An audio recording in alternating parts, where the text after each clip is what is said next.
دا سکرات الموت د ساه وتو دا وخت نه دی که نه ډېر ناشنا وخت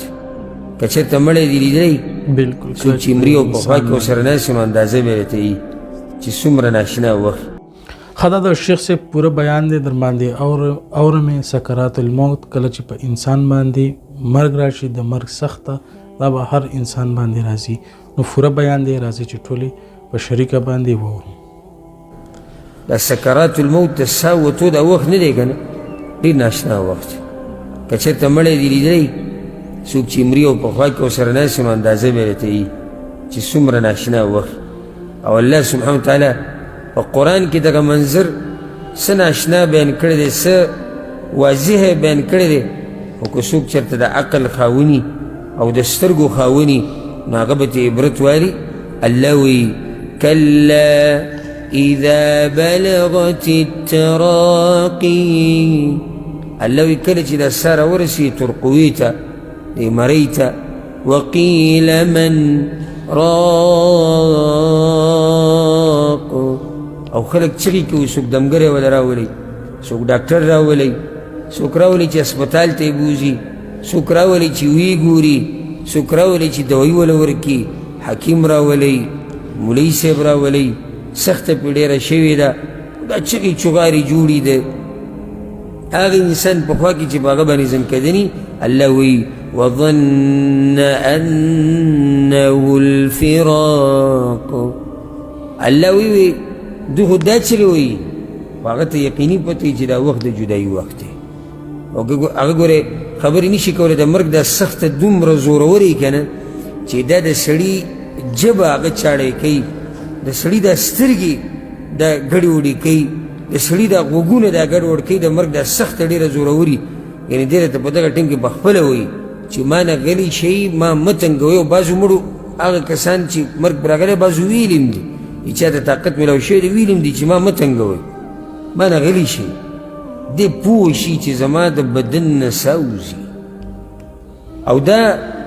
حالات په تا باندې هم راځي او په ما باندې هم راځي خو عجیبه دا ده او مشکل دا دی چې کیدي چې هغه وخت کې زه تا سره نه یم یا ته ما سره نه کله چې به ما راشي نو نه چې زه خبرولی شم او نه چې ته ما خبرولی شي او که چېرته د یو بل سره وو نو کیدي شي طاقت د دې نه چې خبر کړو یو بل نور دا حالات په ټول په موږ باندې راځي دا ساه چې کله وځي د بدن نه نو دا د دې خپو نه شروع وشي د خپو نه وځي او بیا ورو د بدن د نورو اندامونه ورو د اندامونه یخي و ځکه هلته وایي والتفت الساق بالساق او وبلګي پنډۍ د بلې پنډۍ سره کله چې انسان باندې مرګ راشي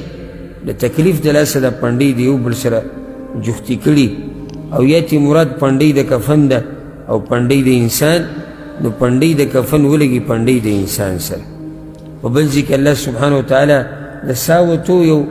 بل منظر ذکر کړی دی الله وایي فلولا اذا بلغت الحلقوم کله چې دا ساه حلقوم ته راورسېده روح وانتم حينئذ تنظرون الله وایي تاسو ټول ورته راجمع شوي یې ګورئ ورته ونحن أقرب إليه منكم ولكن لا تبصرون الله یو موږ ګورې تاسو نه زیات یې مړي ته نږدې یو خو تاسو ته ښکارونه مراد تل دلته ملایک دي الله وایي زما ملایکو ته نږدې او الله ورته نږدې د علم په اعتبار سره د لیدو د اورېدو په اعتبار سره د انسان نه ورته زیات نږدې فلولا إن كنتم غير مدينين ترجعونها إن كنتم صادقين الله وی که چرته کمزوري شوي نه یې که نه او کمزوري نه یې راواپس یې کړي که تاسو رښتیني یې دا ټوله دنیا چې راجمع شي دا انسان نشي راواپس کولی بچي دې پلار ته ګوري دا زړه یې داسې راپړسېدلی سم داسې د خولې له او د مرۍ له راغلی اوس چل ولې نه ورځي چې دا پلار راټینګ کړي او په دې دنیا کې ځان سره پاتې کړي چې څه وخت لږ نور تېر کړي ښځې ته به خاوند ګوري پلار بچی ته ګوري، ښځه خاوند ته ګوري، رور ته به ګوري، ملګري ته به ګوري. سبحان الله، بلکې الټه به ورته دا وایي چې کلمه ووایه، کلمه ووایه، په الله باندې ښه ګمان کوه. هېڅ طاقت ته چا نشته چې دلته د له ساه د څه وخته پورې ایساره کړي. دا منظر الله په قرآن کې ذکر کړی د زنکدن ده، او دا منظر چې کوم الله ذکر کړی دا په موږ ټولو باندې راځي. خوش قسمت هغه انسان دی چې مرګ پرې راشي او دی په ایمان کې، او خوش قسمت هغه دی چې مرګ پرې راشي او دی د الله په توحید او د پیغمبر په لار باندې مضبوط رواني. او دا صرف په ارمانونو نه کېږي، دا به ته هر وخت ځان په دغې کې ساتې، ځکه چې د مرګ څه پته نه لګي. که نه خیر دی، هفته کې 3 ورځې به دینداري کوو، 4 به بېدیني کوو، سم خیر دی؟ نه به چلېږي کار. سحر کې به دیندار یو، د شپې به پکې لږه خپله کوو که نه؟ نه چلېږي کار. ولې؟ د مرګ پته نه لګي. ټول دا وایي. زه تعجب په تاسو کله وکړم، کله چې دا ملګري ټول تاله جواب درکړي او دا داسې، او د عمل نه ښکاري داسې نه.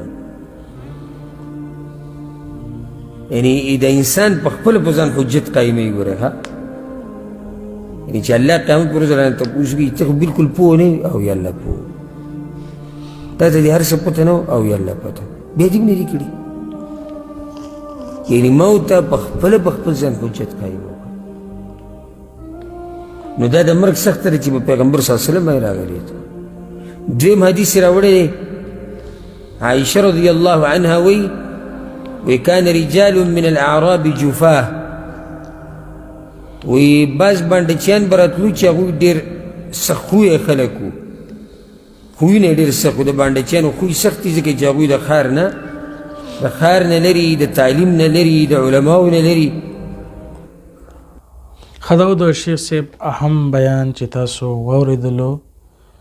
د مرګ سخته کله چې په انسان باندې راځي نو هغه باندې کوم حالات راځي، کوم سچویشن راځي، او شیخ صاحب په هغې باندې تفصیلي خبرې وکړلې. امید کوو چې دا به ستاسو خوښ شوی وي. ملاویږو په یو نیکسټ ویډیو کې، په یو نیکسټ ټاپک سره،